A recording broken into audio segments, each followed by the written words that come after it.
आजच्या पत्रकार परिषदेला उपस्थित राज्याचे मुख्यमंत्री देवेंद्र फडणवीसजी, आमचे उपमुख्यमंत्री अजितदादा, सर्व मंत्रिमंडळातील सहकारी आणि पत्रकार मित्रांनो, उद्यापासून अर्थसंकल्पीय अधिवेशनाला सुरुवात होती आहे आणि या सरकारचं हे महायुती सरकारचं दुसरं अधिवेशन आहे आणि त्यातला हा पहिला अर्थसंकल्प आहे. सरकारची टर्म नवीन असली तरी सुद्धा आमची टीम जुनीच आहे. फक्त आमच्या दोघांच्या खुर्च्यांची बदल झाली.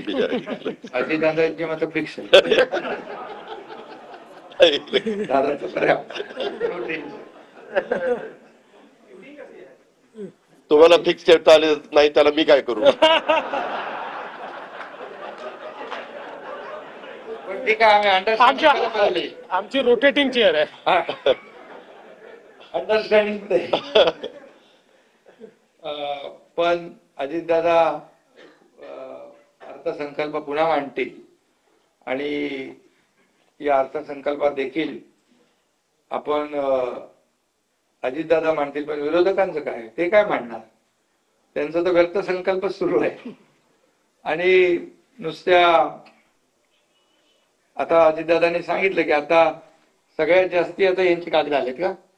मोठं, सगळ्यात मोठं पत्र आहे. सगळ्यात मोठं पत्र म्हणजे आमदारांची संख्या कमी झाली म्हणून मोठं पत्र का? 1 2 7 4 अंतिम आठवडा का डबल अंतिम आठवडा दिलाय? 6 7 8 9 म्हणजे आतापर्यंतच्या सगळ्यात जास्ती म्हणजे आतापर्यंत काय म्हणत होतो आपण, अंतिम आठवडा अर्थसंकल्प, आता डबल अंतिम आठवडा अर्थसंकल्प आहे.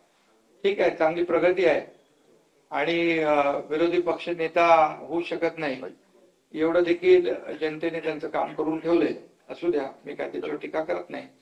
आम्हाला गेल्या 2.5 वर्षामध्ये महायुतीने, आमच्या टीमने चांगलं काम केलं आणि म्हणून महायुतीला दणदणीत विजय मिळाला. 232, आता अजितदादांनी सांगितलं 232 आमदार निवडून आले. 237 हा, धरून बाकी 237, म्हणजे लँडस्लाइड विक्ट्री मॅन्डेट जनतेने दिला. तरी सुद्धा कुठल्याही परिस्थितीमध्ये आम्ही हुरळून जाणारे नाही आणि लँडस्लाइड विक्ट्री मिळाली म्हणून आमच्या डोक्यात हवाही जाणार नाही. आम्ही जमिनीवरचे कार्यकर्ते आहोत आणि मग जास्त विजय